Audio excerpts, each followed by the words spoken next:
जमात का जम्मू कश्मीर के हालात के बारे में या जम्मू कश्मीर की परिस्थिति के बारे में वही रोल है जो मुस्लिम ब्रदरहुड का इजिप्ट में है या पूरे मुस्लिम वर्ल्ड में है। पनून कश्मीर के अध्यक्ष डॉक्टर अजय चरंगू ने प्रतिबंधित संगठन जमाती इस्लामी की बढ़ती गतिविधियों को लेकर केंद्र सरकार को आने वाले दिनों में गंभीर खतरों की चेतावनी दी है। प्रेस क्लब जम्मू में एक पत्रकार वार्ता में बोलते हुए डॉक्टर अजय चरंगू ने कहा कि उन्हें पता चला है कि प्रतिबंधित संगठन जमाते इस्लामी ने बड़े पैमाने पर अपनी गतिविधियां शुरू कर दी हैं और जमाते इस्लामी के कार्यकर्ताओं ने उशर और ज़कात के नाम पर धन इकट्ठा करना भी शुरू कर दिया है।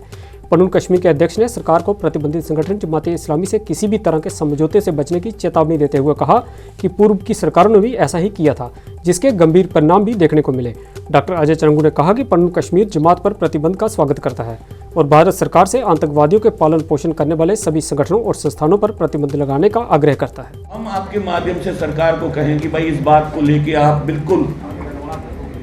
क्लियर रहिए कि जमात के साथ अगर आप कोई अंडरहैंड कोई डीलिंग करते हैं, इससे राष्ट्रीय हितों की हानि होगी। इस बात को जान के, इस बात को समझ के कि भारत सरकार ने जमात को बैन किया है। अब ये बात इसलिए ज़रूरी है और मैं इसलिए कह रहा हूँ कि आपको मालूम है कि पिछले समय में भी जब जुल्फ़िकार अली भुट्टो की हत्या हो गई तो और कश्मीर में एक किस्म का एक माहौल जमात के खिलाफ बना, उस वक्त कांग्रेस पार्टी जो रूलिंग पार्टी थी वो जमात की जिसको कहे कि एक किस्म से जमात को बचाने के लिए आगे आई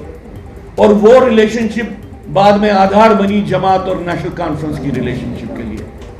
और जब ये रिलेशनशिप बनी तो कश्मीर का एक जो बृहद एक वाइडर सबवर्शन इंटरनल सबवर्शन की प्रोसेस बनी। मैं तो ये भी कहता हूं कि 1990 में जब गवर्नर्स रूल चल रहा था उस वक्त भी भारत सरकार की सोच थी कि हम जमाती इस्लामी के कुछ वर्गों को इस्तेमाल करके वहां पे कुछ अच्छा करें और उस वक्त के गवर्नर के वर्चुअली समय उन्होंने जमात और जमात समर्थित जो ब्यूरोक्रेसी है उसको सामने लाया और बाद में आपको मालूम है कि हालात कैसे बिगड़े। अब चूंकि भारत सरकार ने जमात इस्लामी पे बैन लगाई है, अगर किसी भी गलियारे में किसी भी स्तर पे ये बात चल रही है कि जमात के साथ हाथ मिला के हम कोई नया एक पॉलिटिकल कू कश्मीर में करेंगे, ये एक सुसाइडल बात होगी। ये बात कहने के लिए मैं आज आपके सामने आया हूं क्योंकि इसकी रिलेशनशिप हालात के बारे में है। अगर ये बात सत्य है कि कोई किसी किस्म की एक नेगोशिएशन, कोई किस्म का कोई रिश्ता बन रहा है तो ये देश के लिए ठीक नहीं है। और अगर भारत सरकार किसी भी लेवल पे ये सोचती है कि हम कश्मीर घाटी में उस तरीके के लोगों को ही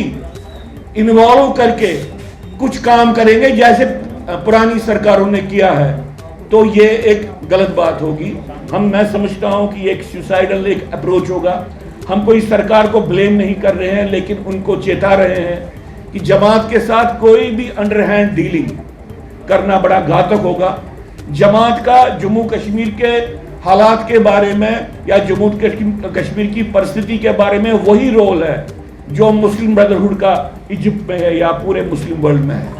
इसलिए जमात आंतरिक विघटन की प्रक्रिया की एक प्राइम एजेंसी रही है और पुरानी सरकारों ने बार बार कहा कि हजारों की संख्या में जमात समर्थित लोग सरकार में है, एडमिनिस्ट्रेशन में है। इसी के साथ हम ये कहना चाहते हैं कि भाई सरकार पूरे समाज को, पूरे जम्मू कश्मीर में जो लोगों को इस कॉन्फिडेंस में ले ले कि जमात का सबवर्सिव रोल, आंतरिक विघटन का रोल, इसकी हालत क्या है, कितने लोग इन्वॉल्व हैं। पुराने गवर्नर ने कहा कि सिर्फ सेक्रेटरीट में ही 25,000 के करीब लोग इन्वॉल्व हैं। तो हमको तो बोले, हम सरकार जो कुछ एक्टिविटी कर रही है, जैसी हाल ही में कुछ एम्प्लॉइज को उन्होंने डिसमिस किया है आंतरिक जो एंटी नेशनल रोल प्ले करने के लिए, ये बात वेलकम वाली बात है। लेकिन हम सरकार से आग्रह करते हैं कि भाई जो टॉप मोस्ट लेवल पे इन्फिल्ट्रेशन रही है, जमात का इन्फ्लुएंस रहा है या अलगाववादी तत्वों का इन्फ्लुएंस रहा है ब्यूरोक्रेसी में, एकेडमिक्स में या किसी भी समाज के किसी भी स्तर पे, समाज वहां पे बिजनेस हाउसेस में, वहां की जो प्राइवेट एंटरप्रेन्योरशिप है, वहां पे जहां पे भी ऐसे सिंपैथाइजर्स टॉप मोस्ट लेवल पे हैं, पहले उनके खिलाफ उनको कार्रवाई करनी चाहिए। एक टॉप बॉटम अप्रोच उनको अडॉप्ट करना चाहिए। उसके बगैर भले ही वो कुछ लोगों को डिसमिस भी करें, उसका बड़ा इम्पैक्ट समाज पे नहीं पड़ेगा। और अपने इस बात को मैं यहीं पर समाप्त करके कहता हूं कि सरकार को सोचना चाहिए, कश्मीर घाटी का विभाजन करके 2 यूनियन टेरिटरीज वहां पे बनाना, यही एक जिसको आप कहें स्टेबल और परमानेंट तरीका है वहां पे